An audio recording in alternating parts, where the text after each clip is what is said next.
Hello everybody, Korn here, and welcome to episode 8 of my Minecraft Let's Play series. Today, I learned that if you plug in your microphone to the wrong port, it doesn't record any audio, and you have to do a voiceover. Today, we're going to be making the quintessential Minecraft mob/XP farm. So let's get right on into it. So when most people make this kind of mob farm that I'm going to make, they usually use like cobblestone because that's generally a thing people have a lot of from strip mining and all that. But I think it'd be pretty easy to just use wood because that's something I have plenty of, and that's something that I can easily get more of. Now I have about probably enough wood here, and I'm gonna take up a crafting table with me just so that I can make everything as I go. So if you guys don't know what kind of mob farm I'm kind of talking about, what you do is you build a tall pillar, then you make a platform, and you make a too high box that has no lighting in it. The reason it's too high is to prevent Endermen from spawning because they need 3 blocks, and putting Endermen in a mob farm is kind of a mess unless you're doing stuff in the end. But yeah, you put it up high, and then when they spawn, you make a way so that they'll walk into water, and then the water pushes them to a bit of a pitfall, and then when they hit the bottom, you kill them, and they'll be at lower health so you don't have to hit them as many times so you don't waste your durability and all that. And then you collect the drops and the XP. Because I can't be bothered to pillar the entire way, I'm just going to staircase my way up a tree and then pillar up about a stack and a half.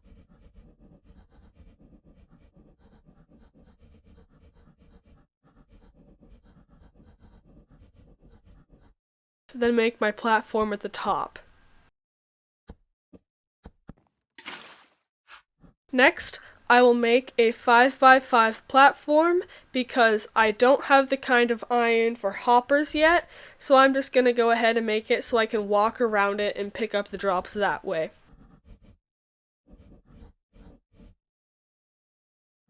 Next, you'll place 4 slabs, and the reason that they're slabs is so that later on I can place hoppers under them, because hoppers can pick up items through slabs. It's kind of interesting. I'm not sure why it works, but I'm sure glad it's a thing, or this whole thing would be a mess.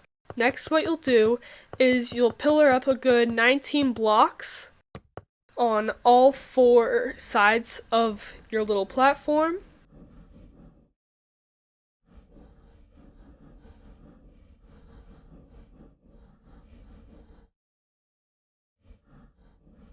Next, you'll build out to the sides on all 4 sides by 7 blocks using slabs just to conserve resources, because you have like twice as many slabs for however many blocks you use. It conserves materials, and I want to conserve materials.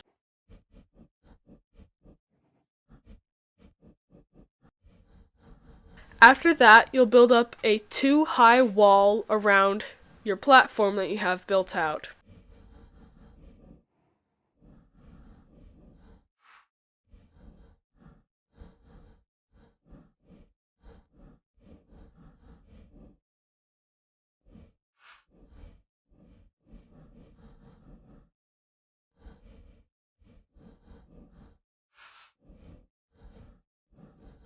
Next, you'll fill in between the arms of this sort of plus sign looking thing, you know? You'll figure it out when you watch the video. Well, you are watching the video. I'm not. I'm speaking to my reflection in the black part of my computer screen. I hope I never make this mistake again. This is not fun at all.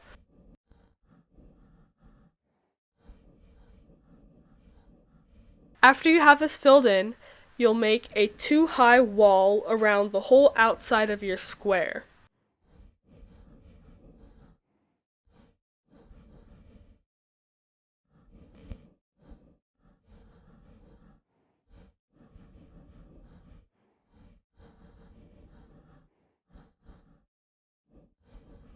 After this, you'll use slabs to make a ceiling, and you will actually on the edges want to place torches. These torches are just for where the blocks are because mobs cannot spawn on half slabs. At least if you have your slab on the bottom, then they can't spawn on top, if you get what I mean.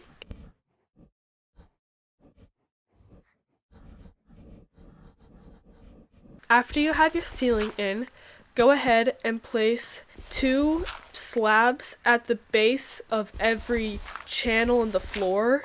This is so that when you place your water sources, you don't have to worry about them freezing. I'm pretty sure that roofs prevent that, but I'm not sure if the half slab roof will do the same thing, so I'm just gonna go ahead and be safe and place these slabs. You're gonna want to make an infinite water source just because it'd be a pain to cart up one bucket up and down, up and down, up and down, this whole janky waterfall thing I have going. So I'm gonna go ahead and get that placed.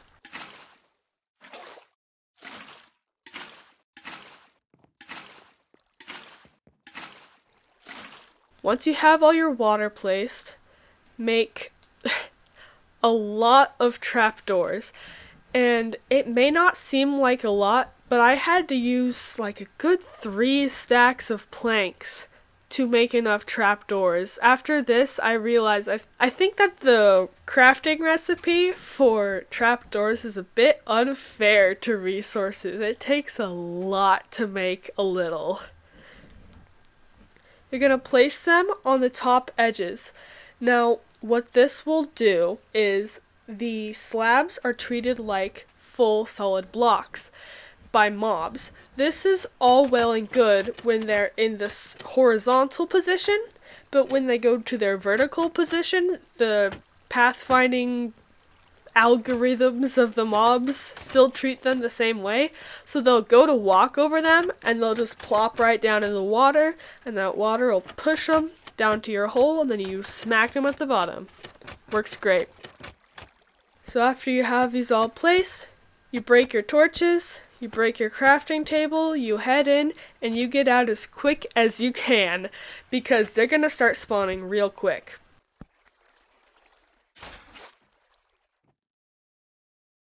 Now at the end, you'll get 2 more trapdoors. Really 8 more, but I ran out of wood, so I just got these 2 more. And you'll place them on the bottom edges of your big tube. What this will do is it'll keep mobs from seeing you when you're under it. Now, fair warning, if you crouch, they can still see you. And if a creeper sees you and you don't stand up quick enough, it will explode. So just keep that in mind. As you can see, this thing is already working nice and quick. I got some skeletons and a witch. Now, it's a little unfair to judge the effectiveness of this mob farm when fighting this witch, because witches have their healing potions and all that, but generally everything else that falls down will die in about 2 hits. It's pretty quick and easy. You get your items, you get your XP. It's nice. But hey, I hope you guys enjoyed this video, and I hope you stick around for the next one, and I hope the next one isn't as much of a mess as this one. Bye!